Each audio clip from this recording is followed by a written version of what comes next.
नमस्कार बंधुओं, मैं आज आपको जल के बारे में बताने जा रहा हूँ।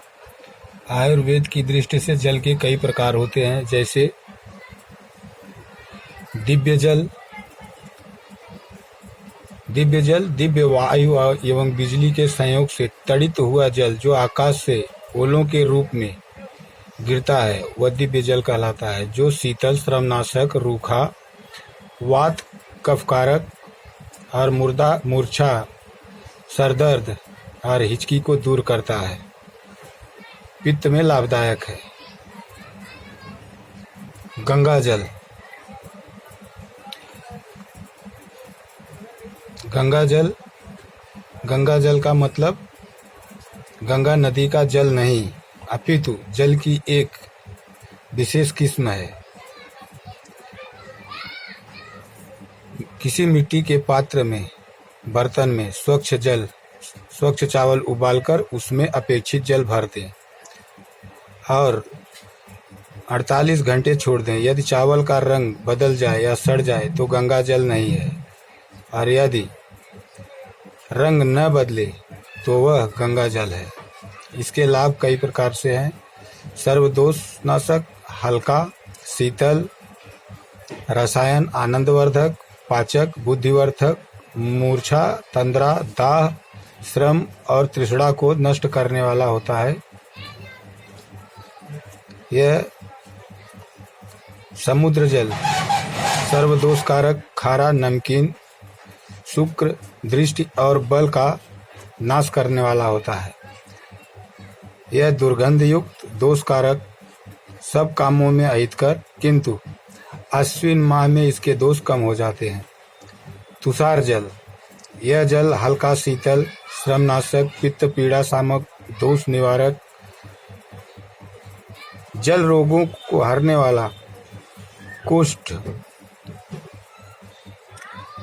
मकड़ी का विष, पारा, विसर्प रोग नाशक, शोथ रोग में यह लाभकारी होता है। हिमजल। हिम के समान शीतल, पर्वतों से बर्फ गलकर जो पानी टपकता है वह हिमजल कहलाता है। इसके लाभ घन, मधुर, कफकारी और मूर्छा, श्रम, भ्रम, रक्तपित्त, रक्त विकार और क्षत रोगों को नष्ट करने वाला होता है। भौम जल। यह जंगल जल अनूप और साधारण तीन प्रकार के होते हैं।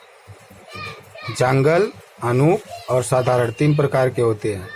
जिस देश में थोड़ा जल और थोड़े वृक्ष हों और प्राणी पित्त तथा रुधिर के रोगी हों, वह जंगल देश कहलाता है और वहाँ का जल जंगल जल कहलाता है। जहाँ जंगल जल वृक्ष ज़्यादा हों, वह देश अनूप देश कहलाता है और वहाँ के जल को अनूप जल कहा जाता है। और ये दोनों के मध्य के जो देश हैं, वहाँ के जल को साधारण जल कहते हैं। मित्रों, जल के उपयोग का बहुत ध्यान देना चाहिए। खाना खाने के समय पानी 3 घूंट से ज़्यादा नहीं पीना चाहिए। खाना खाने के बाद 1 घंटे बाद आप चाहे जितना उतना अपनी मर्जी भर पानी पी सकते हैं। अगर खाना खाने के समय आप ज़्यादा पानी पीते हैं तो ये पाचन क्रिया को प्रभावित करता है और बाद में आंतों में यह चिपक करके तमाम प्रकार के पेट की बीमारियों को पैदा करता है। वात, पित्त और कफ, ये तीनों के शमन के लिए सूर्योदय के 1 घंटे पहले उठ के आप बिस्तर पे बैठे बैठे ही ताम्रपत्र में रात भर रखा हुआ जल भर पेट पिएं। इसके बाद आप नित्य क्रिया के लिए जाएं।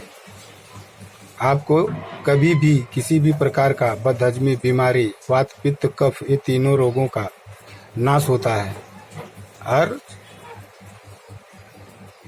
शरीर स्वस्थ रहता है। जल को जल नहीं, इसको अमृत समझ के इसका जरूरत भर जितना अपने को चाहिए दिन में, उतना पानी हम पिएं। पानी की कमी से भी बहुत सारी बीमारियां होती हैं, इसलिए शरीर में जल की कमी न हो।